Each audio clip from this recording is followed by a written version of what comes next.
All right, we are live. You are listening to A Pod Has No Name. I am Chris Stivler at Mr. Crockpot. What's up, Dave? We got Dave. All right, hey everybody. This is Dave. I'm at Defective.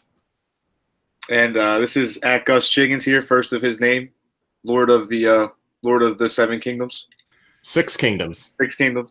Seven Kingdoms. The North is bending the knee. That's all I have to say about that. All right, guys. So we just got done watching episode 6, the last episode of Game of Thrones. Give me your initial thoughts. Give me your initial reactions. Dave, you want to go first? Just shoot. Give it to me, baby. Yeah, we had a watch party. It was pretty exciting.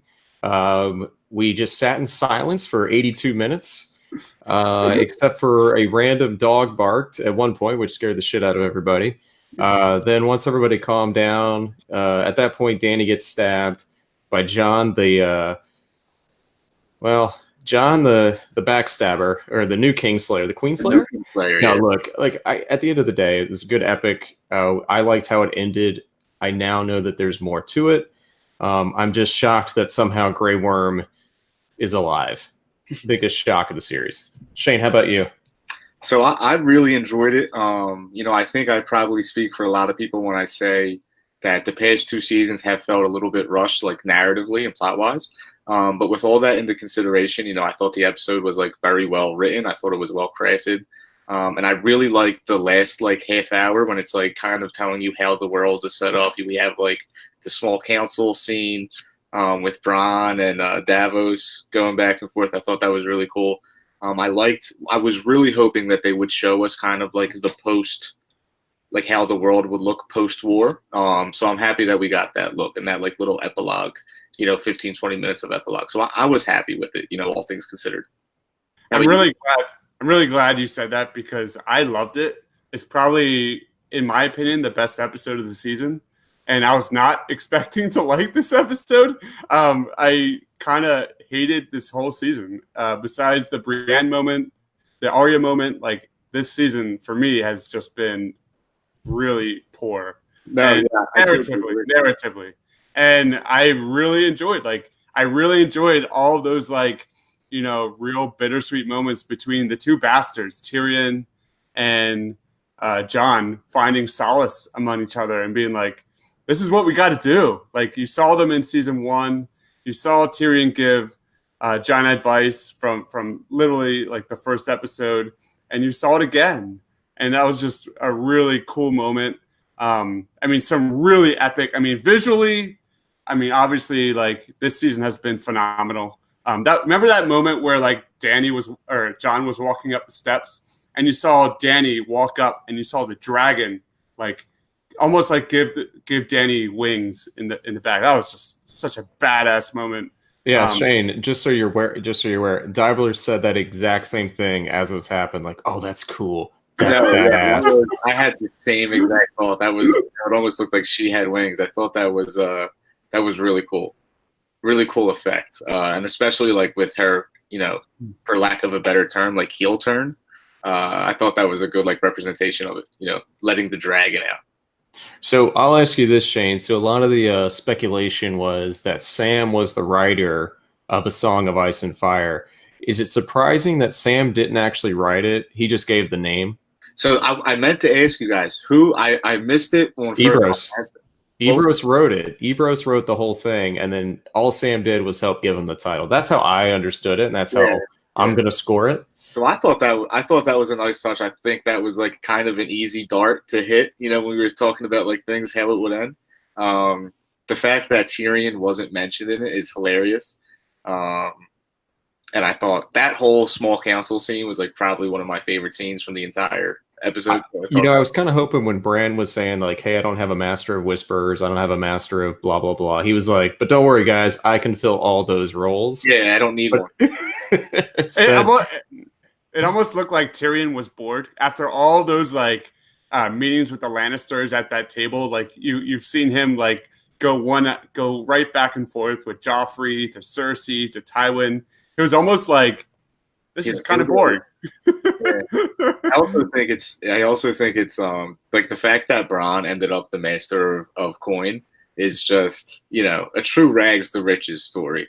He's a real inspiration for the underdog, Brian. No. The real underdog is Samwell all of a sudden becoming the Grand Maester, who apparently did he even have a chain? I couldn't even tell. So they just gave him a chain. It seemed like in reality the chain is something that's earned over like many years. And I don't think that much time had passed when we seen him with that chain. There is no way the Maesters are like, you know what? You're fine. We're gonna let you get away with stealing all of our paperwork, spilling our secrets, touching somebody with grayscale. Yeah. You can be the Grand Maester. Don't worry about it. Listen, no fucking way. You take this chain and promise to never come back. Just that's the deal. Don't ever touch our books again. But no, I thought that was really good. One thing I will say though, and there's a couple points I want to make, but the first point was they missed a perfect opportunity for the closing shot to be when Bran said, I'm going to go look for a Drogon. You can take care of the day-to-day affairs today.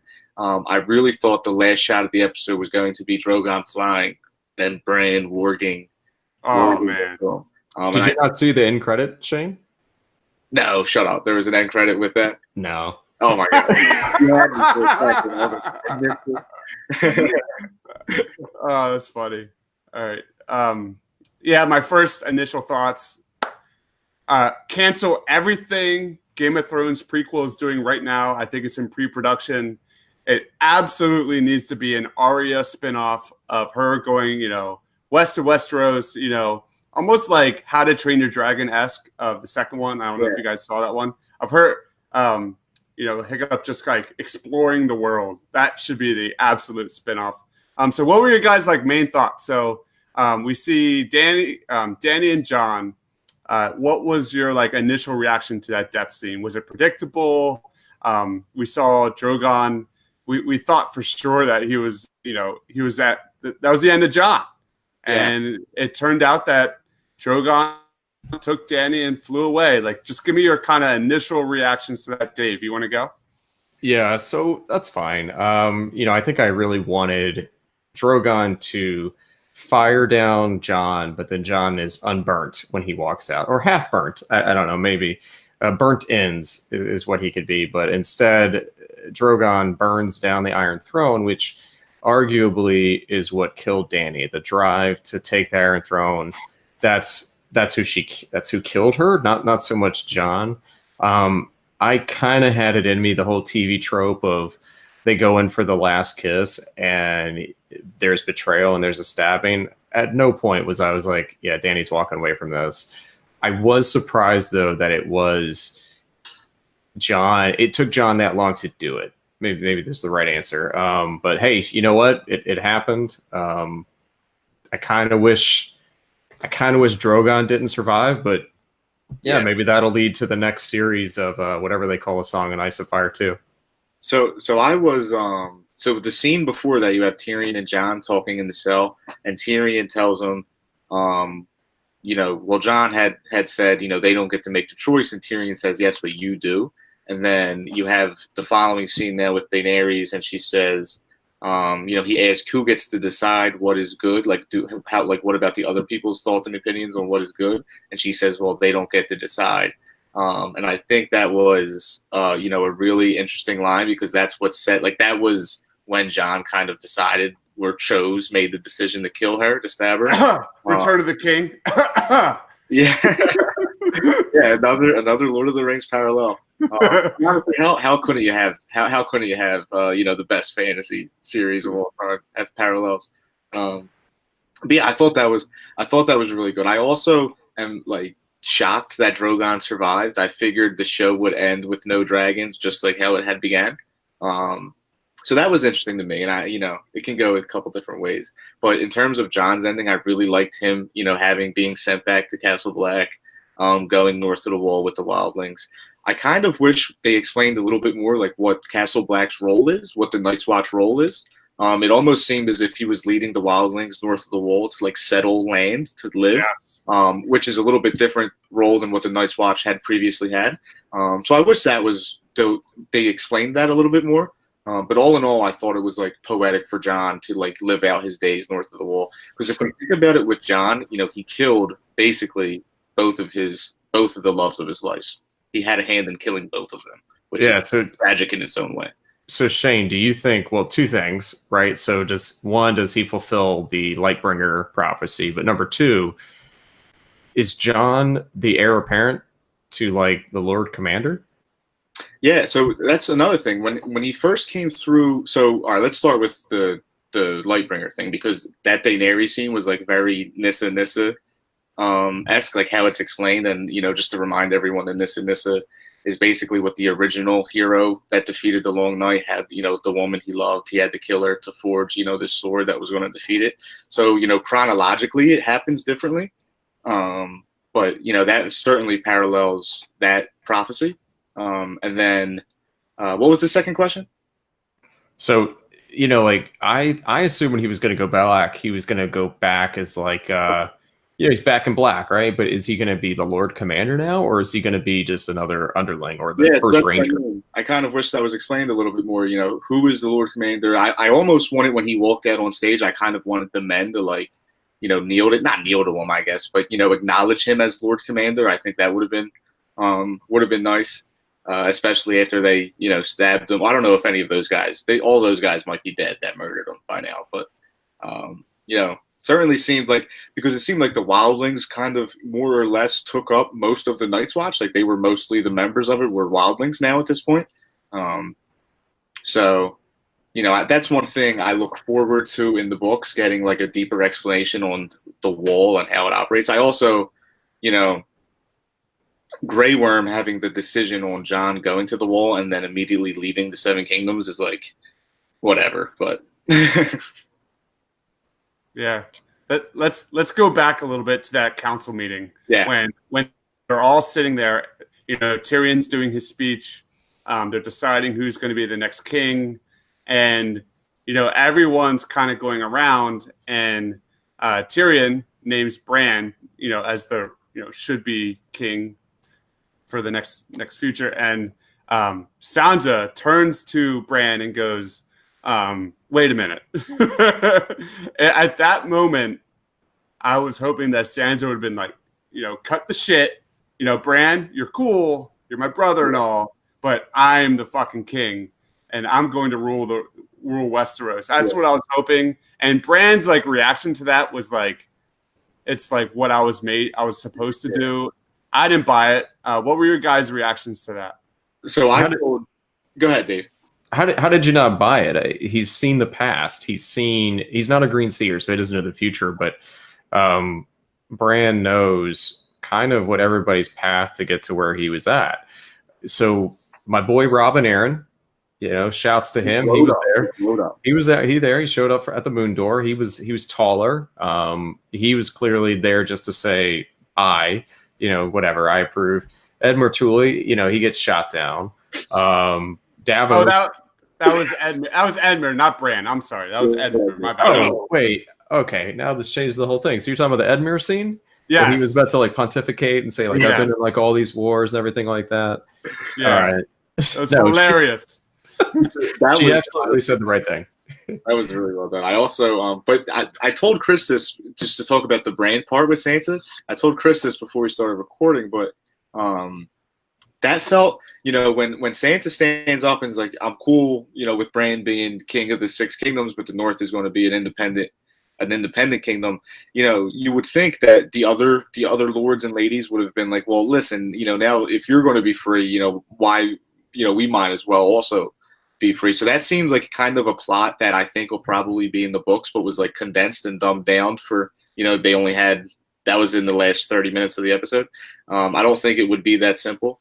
But that's just a minor complaint that I have. I don't think it's a minor complaint. I mean, I think that's a logical route, right? The throne is gone. One of the logical ends was, how do you break the wheel? Like, okay, everybody gets their own kingdom again. The guy from Dorne, he was just hanging out, doing nothing. Yara seemed super pissed. Seems like she could take her Greyjoys and go back to the fleet. But yeah, you're right. I felt like it seemed like too much of a fine, yeah, no big deal. And then Sansa gets away to have like that. I mean, I love Sansa. That does seem like a little bit of a cheat. And I could imagine if there was another season, that would have been it probably could have played out of like now Bran's king and people are uprising, and how does he handle it? Now, my one other minor complaint is that I wish they would have just done a 2-hour episode, this finale, and explored the time jump, right? Because it wasn't a large time jump, but from Jon stabbing Daenerys to that meeting, clearly, some time had went by. The Northern Army had come south, Bran, Sansa had come south, Tyrion's beard was a little bit longer. So some time had passed. So I almost wish that they would have just done a 2-hour, an extra 40 minutes and, really go into building up that scene and, rebuilding the Seven Kingdoms. I would have enjoyed that. But, that honestly might also just be me, I desperately, I want more content. I want, more Game of Thrones. Yeah, and I think that's the problem with how George set us up, right? So I remember our boys and gals over at Binge Mode and the very common thing of like one of the things you hear from George R.R. Martin was like he really loves the Lord of the Rings. However, he's fascinated with like how do politics work with dwarf culture? Like that's like like goblin culture. So like he would go into a deep dive person like how do you think that works? That's why we're getting all these prequel books, but we're not getting one freaking ending book because he's more fascinated with going down the rabbit hole to give you and I as a book reader just more details so that you can ascertain, so you can understand all the minutia of everything. And from a TV standpoint, it's harder because you need to show, not tell. And, as a TV watcher, this is why I'm very pro how Lost ended. Whereas I'm in the minority, everybody had this role in Lost where like you should have every answer happen. But that's not the case. But the satisfying ending was this was a completely new story for Lost. Why Game of Thrones people have a right to gripe was this is not a new story. This is a story that's been around since the 90s. It had a clear-ish path of how to get there. And it was a very TV-driven way to get there instead of a book-driven way, which is what the first 6 seasons were. It's the same argument you could make with many of the book to film or book to TV series that just don't quite add up. Yeah. Harry Potter is very similar where there's a lot of content in Harry Potter and the books and the movies tried as much as they can, but you still miss out on things like really cool things like the poltergeist in the first couple, books isn't in there. They had a character for him and everything. And he was kind of like, he's important in the books, but not as important in the movies. So he gets cut out. So you get the fans that gripe about that. There's fans that gripe about The Hobbit and how it was condensed. And then there was not enough content in The Hobbit for the next 2 movies. So they had to bring in other books to fill it in. Here you have an ending that was fine. It was a good ending. It really answered a lot of questions. It at least for where season 8 went, I think what I enjoyed was I was happy with how some of their arcs ended. And again, the 3 characters I picked in the Survivor draft survived, so I can't be too unhappy. I was really hoping that there would be a baby Dany to kill, but you know what? Baby Dany, baby Jon didn't exist. But at least we had my boy Bronn, my boy Tormund, even baby Aaron. He was showing up there, little John Aaron. Showed up there at the end, man. He did. Yeah, he looked like he could start for the Sixers. What do you think about that? Oh my! That's the biggest glow up in Seven Kingdoms history, man. He did a complete 180. Shout out him for whatever was in that milk in the long game played out. Okay, I know that it wasn't looking too hot early on, but whatever it was in that long term, Shane, they call that drink the tears of Lysa. Yeah, yeah. I'm pretty sure that's what Joel Embiid's been drinking on the flights 3 times a day. Yeah. Are you sure that's not the Chick-fil-A milkshake that we've been talking about for a few months? No, I think your boy Fultz is the one that drinks that. Yeah. Oh, too soon? We'll check back on it. But let's do. You mentioned something that I think we can maybe spend a couple minutes talking about. You said you liked how some character arcs played out. So just to go off that, one that I loved. Jaime Lannister wasn't in this episode besides his dead body, but we had the scene where. And I'll touch on this too. Brienne becoming Lord Commander of the Kingsguard, I think, is a good ending for her. I don't know if that will happen in the books, but I like it for the show a lot. And her writing in Jaime's pages, I think, is it's a super poetic ending because I for one, I think that Jaime's arc will be a little bit different in the book. Show Jaime could never really detach from Cersei, where I think book Jaime has in a way that the show version never really did. So can I ask you a quick question? Yeah.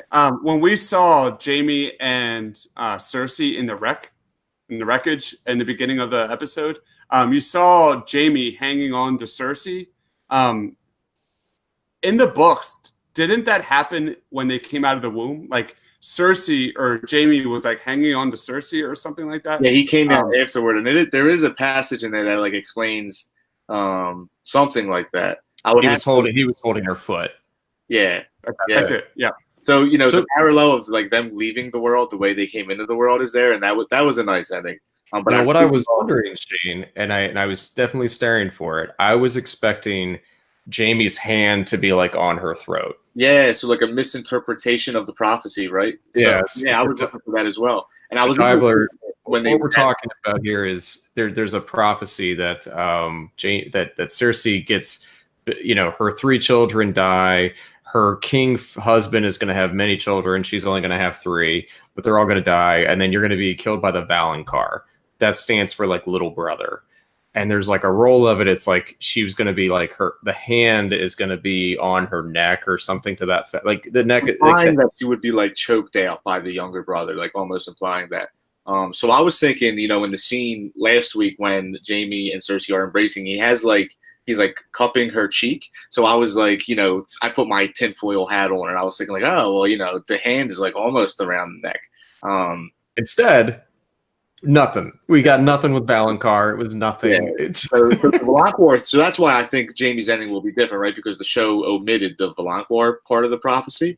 But I loved Brienne writing the pages into his book because we get this in both. I believe we get this in both the books and the show. We get a scene where Jaime is kind of reflecting on the fact that the pages that will be written about him, he's going to be remembered for betraying his king, for being the Kingslayer. So that final passage where Brienne wrote down he died protecting his queen, I think despite Jaime being like a morally corrupt character, there is like a redeeming sense of the qualities of a knight that always kind of escaped him, like the honorable. I like that Brienne was able to write in like an honorable ending to his story on the books within the show, you know what I mean? So I thought that was a good completion of his arc. Was that the only? Yeah, go ahead, Dave. No, finish your thought. What's up? Was that? Do we know what was written in that beyond he died protecting his queen? Was there anything more to that? Because we just got done with it. I don't know if there's anything more she wrote. Yeah, she wrote 3 pages. Done with everything that like had transpired. I caught a line about him like pledging to go north to fight for the living. And I'm sure she probably, if we go back, we can maybe pause and like really read what was being written. And we'll have to do that for next time. I got you. On our next pod. On our next pod. All right. So here's the things, just for everybody. So it ended. He was known as the Kingslayer. So the whole point of this was Barristan Selmy. You write down what your next person is going to be, and it was like this much, right? So like that was what Jaime Lannister's, and just so you're aware, Barristan Selmy's was like this much, and so this always pissed off Jaime. Well, then so you get this much, and then Brienne just starts writing, just kind of talking about the events, about how he lost his hand protecting her. Then you see the part where, and then she goes to the next page. Then she starts writing a little bit, and then you see the part where he takes over Edmure Tully's army without losing any life. So it's not that he took it over, but it's like the key thing is like no one lost their lives once he got there. So then she writes another page, and then she writes another page, which ends with he died saving his queen. So even though she doesn't agree that Cersei was a rightful ruler, she knows that Cersei was the queen, and he's no longer the Kingslayer. He's the queen protector or something like that. So it's very well put, Dave. It was a very, it's too bad. It was like one of the more emotional scenes, and it's a quiet scene where, again, nobody's talking. And then it ends with, Brienne closing the book. Are you upset at all that it was Brienne writing in a book to end the show instead of Sam? Yeah, so those were like, if you had to guess, the final shot, that would have been one that I bet a lot of people would have guessed. And I thought maybe when Sam had brought that book out, it would end like they would adjourn the meeting and Sam would like pick it back up and like open the book and it would end with that shot. So I thought that was definitely something that could have happened. Yeah, it's very like Bilbo Baggins. Yeah, it's very good. You know what I mean? And then, a long and expected journey or something like that is the next line. And then another arc I really love, and I think Chris could agree with me, is Arya's. I love Arya being like, this adventurer now, just going out to, to the unmapped regions. That that was a saving moment of the episode for me, because Arya was basically a nothing in this episode until the very end, and I really hope this is not the end of Arya. I really hope, man, like that would be a really cool little spinoff. If we don't have a season 9, this is the end of Arya. Don't say that, Dave. Here's where the frustrating part is. You got this whole thing about the White Mare prophecy. Nothing happened there. The frustrating part you're going to find out that is the people that did invest years. I didn't even invest that many years in reading the books. I invested 3 months. So like even I'm frustrated because it's like, damn shit, there's a lot of things in here that are pretty cool. You know, when are we going to get Catelyn Stark coming back to life? Never. I'm appreciative of this whole what's west to Westeros thing, but like, why does she go back to Essos and just destroy this fucking dragon? And then she can go back west. Like, if that Drogon is still around, there's still going to be a problem. Arya becoming like a dragon hunter would have also been a cool ending. Now, I think that Arya's ending in the books might be darker. I don't, you know what I mean? I think there's a chance. There's a foreshadowing moment in the books where, you know, it mentions something along the lines of like Jon finding Arya dead, clutching Needle with like frozen fingers, which is like, you know, the all-time worst possible ending for Arya, and like one that I hope I never have to read on page. So I don't know if this is the ending exactly that we'll get, but you know, for the show, you know, separating the two entities, the book and the show, I enjoy the happy Arya ending. I'll savor the happy Arya ending. All right, so let's. Oh, go ahead, Dave. Speaking of happy endings, her boy. No, I'm kidding. No, who do you think is going to be the king with Sansa? Rightful king. Okay, we need to have like a bachelor for Sansa, you know, right? A bachelor of the 7 kingdoms. Each kingdom can submit its own bachelor. They come north to Winterfell, and they have to complete the round of games that Sansa has. She picks like a full blown Cinderella. Like a full blown Cinderella. Let's do it. Sam is going to walk into Winterfell and be like, "Why can't everyone decide who is the bachelor?" And then somebody's going to come in like, well, I guess my horse gets a play. And then everybody gets really dark. Then Edward Cullen's going to come and say, well. Yeah, so do we know who all the lords were? I knew we knew most of them, especially the people that talked. There was a Northman next to the Lord of the, not the Lord of the Vale, because that's Sweet Robin, but the other guy, right, to the left, commander of the Vale's armies. Yeah, I don't know who the other guy was, and there was a guy sitting next to Tully that I didn't know who he was. Yeah, I think they just found, you know, this guy is going to be the lord of a house, and we'll just sit in that chair and act important. I also curious how Sam got an invite. I guess is he the Tarly, or he's like Tarly or representing the Maesters? Grand Maester. So they said, okay, listen, you stole the chain from the damn lighthouse. You could stay. All right, so let's wrap it up. We're gonna have many pods about this episode. Give me like your last take, your last like words for Game of Thrones. Like, are you excited? Shane, you want to go first? Yeah, sure. I'll go first. You know, I discovered the books 5 years ago actually. Read the first book, watched the first season. You know, and kind of went through them both simultaneously for a while. You know, I think, you know, being a part of the Game of Thrones fandom has been, you know, diving into theories, reading the books, watching the show. You know, I'm thankful that, you know, I discovered it, and thankful that I was able to, you know, enjoy it as it was coming live. You know what I mean? Those final 2 seasons, I'm glad I caught up and was able to watch that as it happened. So, you know, for all the good and bad, I am just thankful for Game of Thrones. I think it's you know, a great story. It's made my head spin, you know, diving into theories and stuff over the past 4 or 5 years. So I, you know, forever thankful for the show. I'm sad it's over. But I look forward to now, hopefully the book's coming out, and I look forward to, you know, the discussion over, you know, the show, the discourse, the narrative, all of it. So that's my farewell thoughts to the final season. Dave? Look, it was tough, right? You got a lot of people to please, and nobody's going to be happy with it. So, arguably, this will always go down as the "we deserve better" season. it is what it is. Did I have fun watching it the last 10 years? Yes. Was I frustrated? Yes. Was I happy? Yes. There's a lot of emotions that came out of this. And I think my least favorite moment never showed up on screen, which would have been like all these cop-outs and stuff like this. I think we're going to look back and say that this was never going to be the best season just because season 3 and season 4 of this were just peak television. Yeah.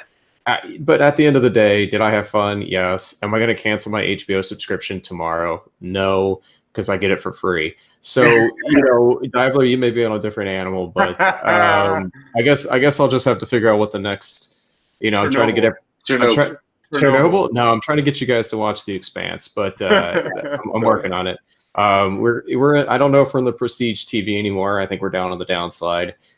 Just like Shane, ready for the rest of the book, so I can feel better about this ending because I know George has been frustrated about this ending probably as much as anybody. So, yep, we deserved better, but hey, we get what we get, and on to the next, I guess. Yeah. I couldn't agree more with you guys. You pretty much nailed it on all ends. Sansa's still my queen. Don't care how it ended. She's still my queen. So you are listening to A Pod Is No Name. For Shane, for Dave, for Chris, thanks for listening, guys. And we'll be dropping some more pods later on. Thank you, guys.